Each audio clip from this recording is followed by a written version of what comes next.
Makmarelo Sakartvelo Shamso Eshegnebuli Max Isunzimesti Amavedros Sapatio Movaleoba ეს იყო 25 დეკემბერს, როცა მთელი წვეთი ცხოველი და ეზო და მთელი ქუჩები გაივსო ახალგაზრდობით. და ეს იყო იმედი. მახსოვს ძალიან კარგად, აღსავტრება იყო 25 დეკემბერი, აი პირველი წირვა უკვე 78 წლის 2 იანვარს ჩაატარა სიონის საკათედრო ტაძარში ახლად აღსავტრებულმა საქართველოს კათოლიკოს პატრიარქმა. უბადლო წირვალოცვა იცოდა პატრიარქმა.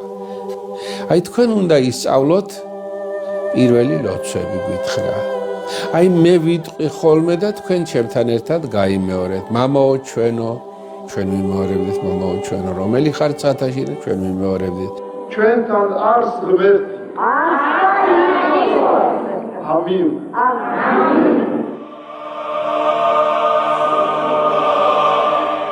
მრევლი არ იყო ეს. ეს იყო აი მაყურებელი თუ შეიძლება ითქვას, რომ აი რაღაც ახალი მოხდა. მრევლად ქცევას დასჭირდა წლები. Poetu Palomonas Samashensa Struliat Sakartvelos Katolikos Patriarchs მე-20 საუკუნეში ავტოკეფალიის აღდგენის შემდეგ ყველა პატრიარქის როლი განსაკუთრებულია საქართველოს მართლმადიდებელი სამოციქულო ეკლესიის ისტორიაში და ზოგადად საქართველოს ისტორიაში, მაგრამ თუ არ ჩავთვლით უწმინდეს და უნეტარეს კალისტრატე ცინცაძეს, დანარჩენ პატრიარქებს ძალიან ცოტა ხანს მოუწიათ საქართველოს ეკლესიის საჭეთვრებელობა. მისი უწმინდესობა და უნეტარესობა ილია მეორე იმით არის გამორჩეული ამ წინამორბედ პატრიარქებს შორის ხანგრძლივი პერიოდი თითქმის 9 საუკუნე მოუწია საქართველოს მართლმადიდებელი სამოციქულო ეკლესიის საჭეთვრებელობა და ამ ხნის მანძილზე ქვეყანა იყო საბჭოთა იმპერიის ნაწილი 1977 წელს, როცა მისი უწმინდესობა ილია მეორე გახდა პატრიარქი და ეკლესია უკიდურესად შევიწროებული. ყველაზე მძიმე იყო ის, რომ ხალხი იყო გაყოფილი. ეკლესია როგორღაც ცალკე იყო. ხელისუფლება ყველაფერს აკეთებდა იმისათვის, რომ ათეიზმი დაენერგათ და ნაკლები ხალხი მისულიყო ეკლესიაში. აი პირველი მიზანი, რომელიც მე დავისახე, ეს იყო ერის გამთლიანება.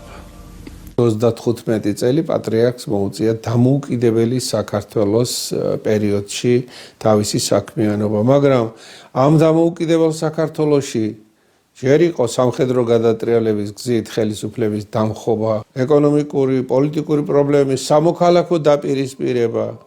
ამას მოჰყვა აფხაზეთის და ცხინვალის რეგიონში ინსპირირებული კონფლიქტები და მოსახლეობის ქართული მოსახლეობის იქიდან გამოძევება 2008 წლის აგვისტოს ომი და ერთი სიტყვით ძალიან ბევრი რამ მოხდა მისი პატრიარქობის ჟამს და ამ სირთულეებში იდებოდა გამკლავება.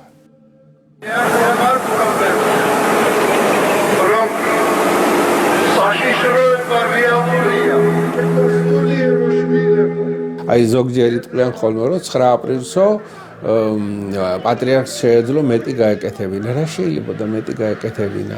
გენერალ-პოლკოვნიკი როდიონოვი იყო აქ, მან მიიღო პირდაპირ ბრძანება თავდაცვის მინისტრისაგან. თავდაცვის მინისტრის მისცა ბრძანება გორბაჩოვმა, მე ამბობდა მე არაფერი ვიცოდი, რა თქმა უნდა, ტყუილი ესა და სისტემა დაუპირისპირდა ახალგაზრდებს და გადაწყვეტა მათი დასჯა. ჩვენთან არს ღმერთი. არ დაიყო. რა ეთქვა, შეაკვდით ამ ხალხს, ტანკებს შეაკვდით, არა გადავიდეთ ქაშვეთის ეკლესიაში ვილოცოთ ერთად. მან ძალიან კარგად იცოდა, რომ იმ წუთას თუ არ მოხდებოდა ეს შეტაკება საბჭოთა ჯარებთან, ხვალ მოხდებოდა, ზეგ მოხდებოდა მაინც, იმიტომ რომ სრულიად შეუთავსებელი იყო ქართველი ახალგაზრდების, ეროვნულ-განმათავისუფლებელი მოძრაობის ხელმძღვანელების და ოფიციალური ხელისუფლების პოზიცია.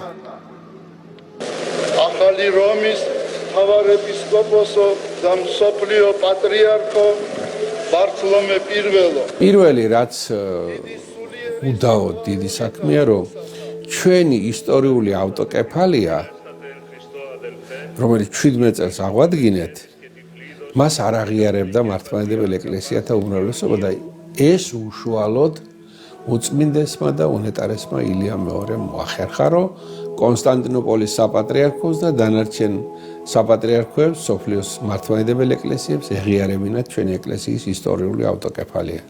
ეს ერთი. მეორე, ეკლესიასა და საზოგადოებას შორის ხელოვნური გაუცხოების კედელი დააირქვა.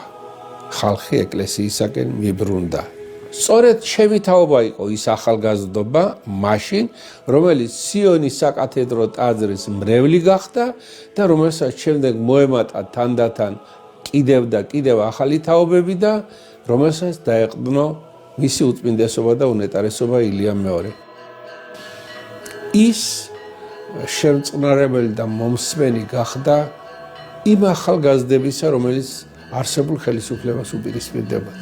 გავიხსენოთ თუნდაც სოსო წერეთელი, რომელიც თვითმფრინავის ბიჭების ერთ-ერთი მონაწილე გახლავთ და დახვრიტა კიდეც სისტემა, ის ტიქაროსანი იყო ეკლესიაში. ასე ძალიან ბევრი, ანუ სიონის საკათედრო ტაძარი და მისი შემოგარენი 70-იან წლებში გადაიქცა დისიდენტური სხვაგვარად მოაზროვნე ახალგაზრდების თავშესაფარი. ეს რასაკვირველია ხელისუფლებისათვის მიუღებელი იყო მაშინ. უამრავი ხელისშემშლელი ფაქტორები იყო, უშიშროება, რელიგიის საქმეთა რწმუნებულთა აპარატი, ეს ყველაფერი ეკლესიის წინააღმდეგ მუშაობდა.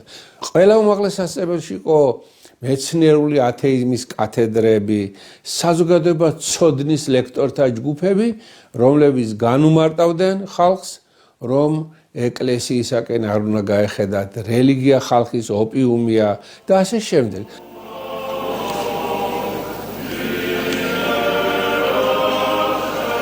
77 წლიდან ეკლესიის მრევლი გავხდი.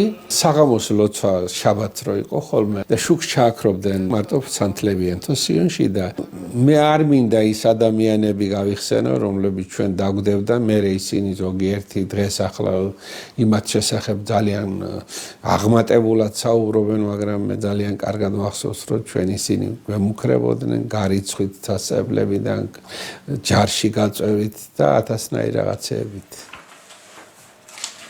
აი პიროვნული ხიბლი ჰქონდა მას, ერთხელ თუ შეხვდებოდი, მე იმისგან აღარ წახვიდოდი.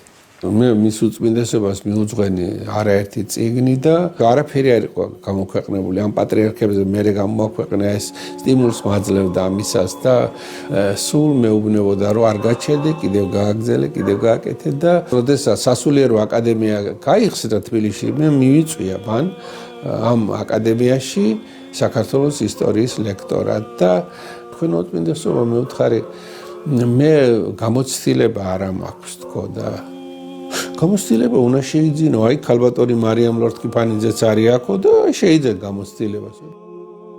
როცა სამრეკლოდან, სიონის სამრეკლოდან აგდებდნენ ზარს, იმ დროს ყოფილა სინოდის ხდომა და აი იმ ხდომაზეც კი მდგარა ეს საკითხი, რომ გაიხსნას აკადემიაო და მე ვიღაცა სულ თქავს რომ კაცო რა დროს აკადემია ზარს აგდებენ სამრეკლოდან და ხურავენ ტაძრებს და მონასტრებს.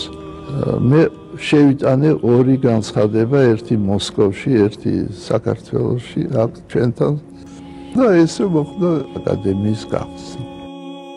როდესაც 1988 წელს გაიხსნა თბილისში სასულიერო აკადემია, უმაღლესი საგანმანათლებლო სასულიერო დაწესებულება, აი მაშინ თქვა, რომ ხშირად ვამბობენ, რომ მეცნიერება და რელიგია ერთმანეთს ეწინააღმდეგენ, პირიქით ესენი ერთმანეთს ავსებენო და აი ეს იყო მისი, ასე რომ ვთქვათ, მთავარი გზავნილი მეცნიერებისად. მერცხლის ჯვარ. მერცხდება. მადლობა.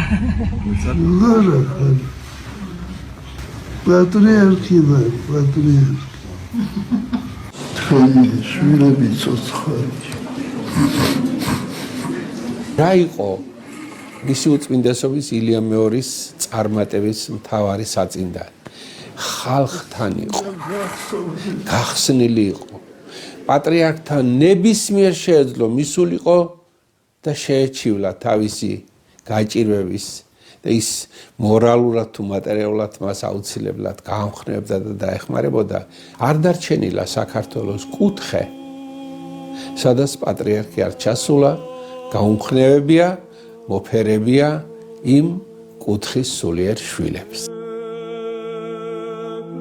საინგილო რომელიც ჩვენ გარეთ არის და ფერეიდანშიც და ერთი წად დაგვავიწყდეს მე-20 საუკუნის ბოლოს და მე-21 საუკუნის დასაწყისში ძალიან ბევრი ქართველი გავიდა უცხოეთში იქ შვილები შეეძინათ ისინი მოწყდნენ ფაქტიურად თავიანთ ისტორიულ სამშობლოს და ამ დროს დაიწყო უცხოეთში ეპარქიების შექმნა და ის ეპარქიები და ის სამრევლოები რომლებიც არის უცხოეთში დღეს არის ერთადერთი დამაკავშირებელი იქ მცხოვრები ქართველებისა დედასამშობლოსთან მის დედა ეკლესიასთან აღდგა ეპარქიები რომლებიც ხაღალდზე იყო მხოლოდ და საეპარქიო ცხოვრება არ არსებობდა აღდგა სამონასტრო ცხოვრება საქართველოში დავამყარეთ ურთიერთობა ჩვენს ისტორიულ წმინდა სავანეებთან საზღვარგარეთულ სამონასტრო ცენტრებთან ათონთან პეტრიწონთან იერუსალიმთან დიდი საეკლესიო აღმშენებლობა მთელი საქართველოს მასშტაბით აი თვითონ სამება არის ქართველი ხალხის პორტრეტიო პატრიარქი ბრძანებს და ეს უშუალოდ მის უწმინდესობის სახელთანაა დაკავშირებული და კიდევ დღეს რომ ჩვენ ვამბობთ რომ ქართული ანბანი იუნესკოს მიერ კულტურულ მემკვიდრეობათა ცოცხალ ძეგლად არის გამოცხადებული რატომ მთლიანად ხედრულზე იყო გადასული ყველაფერი პატრიარქმა ბუაბრუნა მორწმუნე მრევლი რომ შეესწავლათ ხუცური და ასომთავრული და დღეს სამივეს იყენებს ეკლესიაც ახალგაზრდების წინ ეკლესიასთანაა დაახლოებული ამიტომ იუნესკომ იშვიათია შემთხვევა რომ სამივე ანბანი რომელიც ჩვენ შევქმნით საუკუნეების მანძილზე დღეს იყოს გამოყენებადი აღარ ვამბობ არაფერს რომ აღორძინა ქართული გალობა მინანქრული ხელოვნება საეკლესიო ხუროთმოძღვრება კედლის მხატვრობა პატრიარქმა იმ ურთულეს რაც წეღან თქვით ეპოქაში არნახულად ბევრი რამ გააკეთა ჩვენი ეკლესიისა და ჩვენი ერისათვის და გავახანით ერთგვარად დისტანცირება მოხდება ამ პროცესებიდან და მე კიდევ ერთხელ დავრწმუნდებით რომ საქმე რომელიც პატრიარქმა გააკეთა მართლაც ძალიან დიდია ღრმად მწამს ერთი რამ რომ განსვენებული პატრიარქის სახელის ყველაზე დიდი უკდავყოფა იქნება თუ იმ საქმეს გააგრძელებს მომავალი პატრიარქი. ჩემი პატრიარქობა იყო მზიანი ხალხი.